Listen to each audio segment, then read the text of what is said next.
L'ennemi rusé est à l'œuvre aujourd'hui, cachant ses amorces sous des amoncellements de mots, pour les rendre plus difficiles à découvrir. Combien notre Dieu agit différemment, quand il envoie son message à un monde mourant et l'exprime dans un langage si simple, que même un enfant peut le comprendre.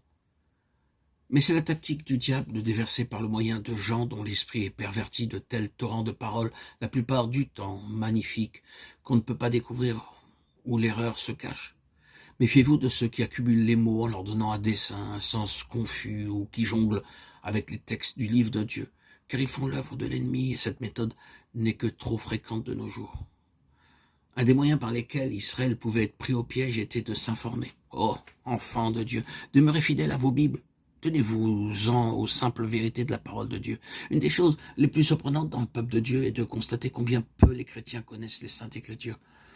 Ceux qui prennent le livre de Dieu et le lisent d'un bout à l'autre jusqu'à ce que chacune de ces parties se soit incorporée à leur vie intérieure seront vite discernés dans ce qu'ils entendent, ce qui n'est pas en harmonie avec cette parole. Et ils ne se laisseront pas si facilement entraîner loin de la vérité telle qu'elle est en Jésus-Christ. S'il s'élève au milieu de toi un prophète ou un songeur qui t'annonce un signe ou un prodige, et qu'il y ait accomplissement du signe ou du prodige dont il t'a parlé en disant « Allons après d'autres dieux, des dieux que tu ne connais pas, et servons-les ». Tu n'écouteras pas les paroles de ce prophète ou de ce songeur, car c'est l'Éternel votre Dieu qui vous met à l'épreuve, pour savoir si vous aimez l'Éternel votre Dieu de tout votre cœur et de toute votre âme. Ce prophète ou ce songeur sera puni de mort, car il a parlé de révolte contre l'Éternel votre Dieu, et il a voulu te détourner de la voie dans laquelle l'Éternel ton Dieu t'a ordonné de marcher. Deutéronome 13, 1, 5. Ce passage nous apprend que lorsqu'un signe ou un prodige s'accomplit après avoir été prédit par un prophète, cela ne prouve nullement que le signe ni que le prophète ait été envoyé par Dieu. Ce n'est pas le prodige lui-même, mais le résultat du prodige qui en est la preuve décisive. Le point à élucider est celui-ci. Ce prodige a-t-il pour objet de vous éloigner de Dieu tout en vous faisant entrer en contact avec d'autres dieux ou d'autres objets d'adoration? Où cela conduit-il? Voilà la pierre de touche. Dieu savait d'avance qu'il y aurait des puissances surnaturelles en Canaan, qu'il y avait des songeurs et des faux prophètes qui s'élèveraient pour détourner le peuple de l'Éternel.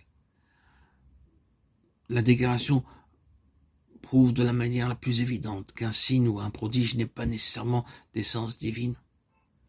Et c'est sur ce point que tant de personnes font fausse route.